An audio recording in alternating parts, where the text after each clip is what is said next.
दोस्तों नमस्कार। एक कहावत है कि बकरे की मां कब तक खैर मनाएगी। एक ना एक दिन उसे हलाल तो होना ही है। बिहार की राजनीति पर जो लोग नजर रख रहे हैं और जिनकी दिलचस्पी है वो नीतीश कुमार के पलटने का इंतजार कर रहे हैं। जनभावनाएं भी बहुत कुछ ऐसी हैं। नीतीश कुमार को मैं बार बार कहता हूं कि वो बिहार की राजनीति के बिस्मार्क हैं। 3 गेंदों से खेलना और 2 गेंदें हमेशा हाथ में रखना ये उनको आता है। नीतीश कुमार लगातार एनडीए के साथ रहते हुए बीजेपी को चुनौती दे रहे हैं और आज तो उन्होंने एक बड़ा संकेत दिया। इसकी चर्चा मैं करूंगा कि नीतीश कुमार ने आज बीजेपी को छोड़ दिया क्या, और क्या ऐसा नीतीश कुमार कर बैठे हैं जिससे अब तस्वीर बहुत कुछ साफ हो गई है कि बिहार में समय कितना भी लग जाए लेकिन नीतीश कुमार को अब कोई रोक नहीं सकता। लेकिन मैंने कहा कि नीतीश कुमार बहुत सधे हुए अंदाज में खेलते हैं, इसलिए अभी वेट एंड वॉच की पोजीशन में है। ये खेल कब से शुरू हुआ और नीतीश कुमार की नाराजगी क्यों शुरू हुई ये आप सबको पता है। मैं कई बार इसकी लेकर के चर्चा कर चुका हूं। अमित शाह ने एक मीडिया कॉन्क्लेव में जब ये कहा कि बिहार में अगला मुख्यमंत्री कौन होगा ये यहां नहीं तय हो सकता, यहां नहीं बात की जा सकती, उसके बाद ही खामोशी ओढ़ ली नीतीश कुमार ने और संकेत इस तरह के उन्होंने देने शुरू कर दिए कि वो कभी भी गोता लगा सकते हैं। अमित शाह को 6 जनवरी को पटना जाना था, नहीं पहुंचे वो। यानी दोनों तरफ से शह और मात का खेल चल रहा है। तो खामोश तो लालू प्रसाद यादव भी नहीं है। भले ही तेजस्वी ये कहें कि अब चाचा टायर्ड भी हो गए हैं, उनके रिटायर्ड का समय आ गया है, लेकिन लालू प्रसाद यादव कहते हैं कि भाई हम उनका स्वागत करेंगे, अगर वो आते हैं तो आए और साथ मिलकर के काम करें। नीतीश कुमार बस एक अल्फाज बोलते हैं, वो भी बहुत दबी हुई जबान से कि नहीं जहां है वहां ठीक है। अब ये चीजें और आगे हुए बढ़ती दिख रही हैं। दरअसल आज कर्पूरी ठाकुर की 101वीं जयंती है।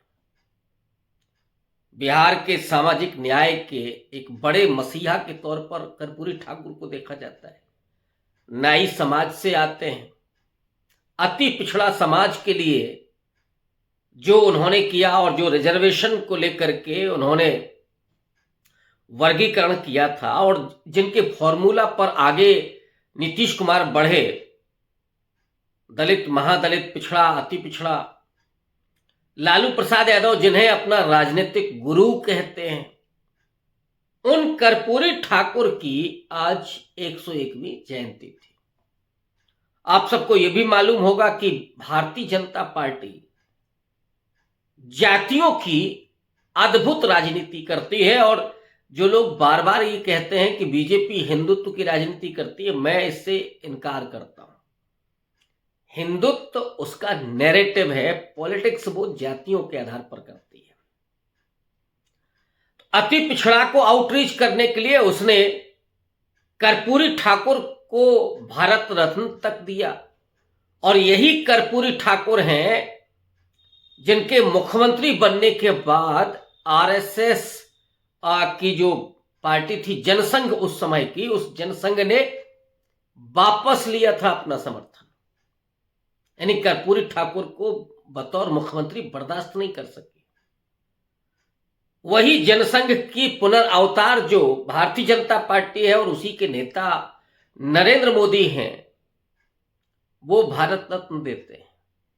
लेकिन असल में जैसे वो डॉक्टर अंबेडकर के साथ करते हैं वैसे ही कर्पूरी ठाकुर के साथ करते हैं कि सोशल जस्टिस नहीं, आरक्षण का प्रावधान नहीं, उन जातियों के उत्थान और उनकी अस्मिता और उनके पढ़ाई लिखाई, उनकी नौकरियों की बात नहीं, बस उनको प्रतीक दे देना, ये बीजेपी की पॉलिटिक्स है। और वो कर रही है। इस बार बड़े पैमाने पर कार्यक्रम आयोजित हुआ, कर्पूरी ठाकुर के गांव में हुआ। कर्पूरी ठाकुर के जो बेटे हैं इस समय वो केंद्र में मंत्री हैं, नीतीश कुमार की पार्टी के ही कोटे से हैं, शिवराज सिंह चौहान के डिप्टी हैं, वो मौजूद थे उस कार्यक्रम में। और जो चीफ गेस्ट थे वो इस देश के उपराष्ट्रपति थे जगदीप धनखड़ साहब। जगदीप धनखड़ के साथ साथ तमाम बीजेपी के लीडर्स मौजूद थे, शिवराज सिंह चौहान मौजूद थे, राज्यपाल महोदय मौजूद थे, लेकिन विशिष्ट अतिथि में नीतीश कुमार का नाम होने के बावजूद वो वहां पर मौजूद नहीं थे। जबकि प्रोटोकॉल में है उपराष्ट्रपति महोदय जिस राज्य में पहुंच रहे हैं वहां प्रोटोकॉल में होता है कि मुख्यमंत्री उनका स्वागत करें, लेकिन नीतीश कुमार नहीं थे। अब आप इसको कह सकते हैं कि हो सकता है भाई नीतीश कुमार उस समय कहीं अन्यत्र बिजी हो या तबीयत उनकी नासाज हो, लेकिन इस कार्यक्रम के कुछ देर के बाद शाम होते होते नीतीश कुमार उसी गांव में कर्पूरी ठाकुर की मूर्ति पर माल्यार्पण करने के लिए पहुंचे। वो उस कार्यक्रम में भी जा सकते थे लेकिन नहीं पहुंचे। अब ये खेल क्या है? और मैं बराबर कहता हूं कि ये शाह और मात का गेम चल रहा है दोनों तरफ से, बीजेपी की तरफ से भी और जेडीयू के माने नीतीश कुमार की तरफ से। अब और क्या हुआ शाह मात का गेम?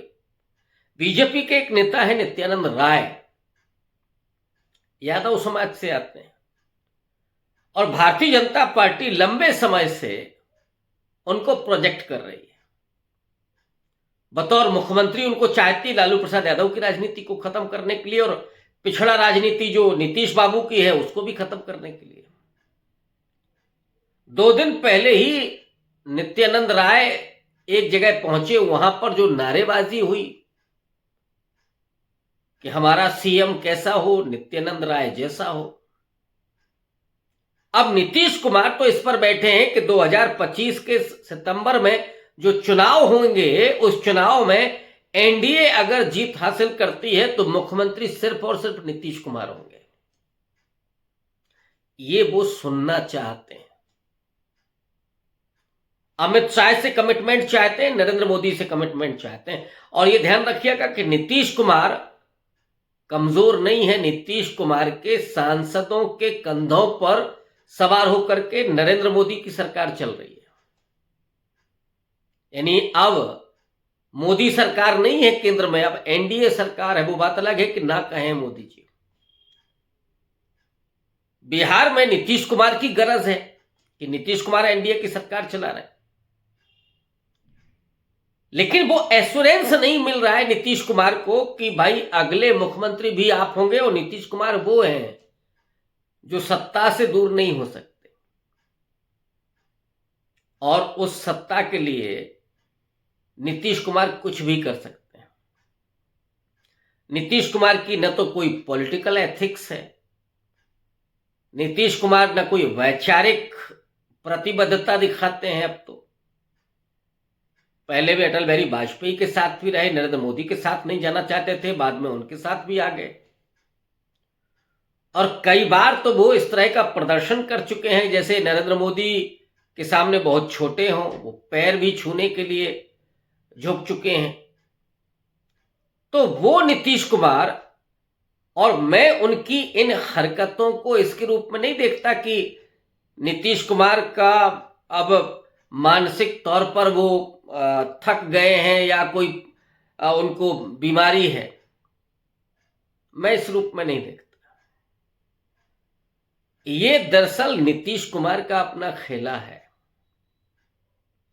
नीतीश कुमार वही बिस्मार्क की तरह 3 गेंदों के साथ खेलते हैं।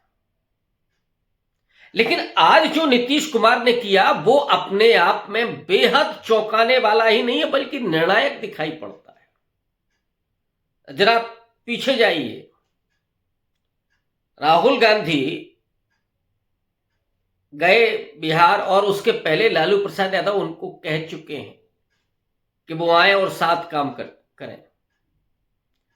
राहुल गांधी लालू प्रसाद यादव के घर जाते हैं जबकि ये कार्यक्रम नहीं था,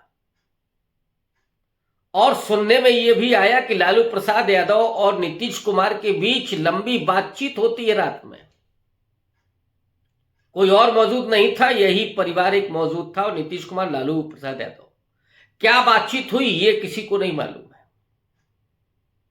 और आज जो बड़ा संकेत दिया नीतीश कुमार ने कि एक तरफ तो वो उस कार्यक्रम में नहीं जाते हैं जो कार्यक्रम भारतीय जनता पार्टी का बना, जहां डिप्टी सीएम मौजूद थे भारतीय जनता पार्टी के, सम्राट साहब, और ये वही हैं जिन्होंने तो साफा पहन रखा था कि उसी दिन उतारेंगे जिस दिन नीतीश कुमार को मुख्यमंत्री पद से हटाएंगे। वो बात अलग है कि उन्हीं नीतीश कुमार के अंडर में ही डिप्टी सीएम है इस समय। उस पूरे कार्यक्रम में, हालांकि जिसमें उपराष्ट्रपति को पार्टी लाइन से बाहर माना जाता है, लेकिन चूंकि सारे लोग उस पार्टी से जुड़े हुए थे, उसमें नीतीश कुमार नहीं पहुंचते हैं। कार्यक्रम सरकारी एक तरह से था, कार्यक्रम एक तरह से एनडीए का था, लेकिन वो एनडीए के उस कार्यक्रम में नहीं पहुंचते हैं। और शाम को व्यक्तिगत तौर पर उस कार्यक्रम में शामिल होने के लिए पहुंचते हैं, अपने कार्यक्रम में अलग से माल्यार्पण करते हैं, और ये इस बात को दिखाता है कि एक बार फिर से नीतीश कुमार ने शह दे दी। स्पष्ट संकेत है कि नीतीश कुमार अब बीजेपी से अलग हो रहे हैं। लेकिन मैंने कहा ना कि ये अभी फैसला कुन नहीं है, ये निर्णायक नहीं है। नीतीश कुमार अभी भी वेट एंड वॉच की पोजीशन में है। ये दबाव वो है कि जब अमित शाह ये कहें कि नहीं, अगले मुख्यमंत्री नीतीश कुमार ही होंगे। अगर बीजेपी ये सोचती है कि नीतीश कुमार भोले हैं और उनको हम एकनाथ शिंदे बना देंगे, तो माफ कीजिएगा, नीतीश कुमार एकनाथ शिंदे नहीं है। नीतीश कुमार इस बात को जानते हैं कि जिस दिन उन्होंने एकनाथ शिंदे बनना स्वीकार कर लिया, उसी दिन उनकी ही राजनीति नहीं, उनकी पूरी पार्टी की राजनीति खत्म हो जाएगी। ऐसे में जिन्होंने लंबे समय तक बीजेपी को रोका बिहार में, अभी तक बिहार में बीजेपी का मुख्यमंत्री नहीं बन सका। नीतीश कुमार ये ब्लेंडर नहीं कर सकते कि वो बागडोर बीजेपी को दे दें और हट जाए मैदान से। उन्हें जब हटना होगा तो फिर वो भतीजे को बागडोर दे करके जाएंगे, क्योंकि वो जानते हैं कि बीजेपी बिहार में सत्ता हासिल करके क्या करना चाहती है। और जो विचारधारा होती है वो डीएनए की तरह, उसमें वो तत्व तो रहता ही है। नीतीश कुमार कितना भी उधर चले जाएं बीजेपी के साथ, लेकिन उनका जो सोशलिज्म है, जो उनकी पॉलिटिक्स रही है और जो विचारधारा है, वो मर नहीं सकती पूरी तरह से। लेकिन आज का जो घटनाक्रम है वो बेहद दिलचस्प है, और मुझे लगता है कि उसकी तरफ ध्यान देना चाहिए कि नीतीश कुमार अब बीजेपी से बड़ी दूरी बना रहे हैं। इंतजार हो गए कि जिस दिन वो ऐलान करेंगे। शुक्रिया।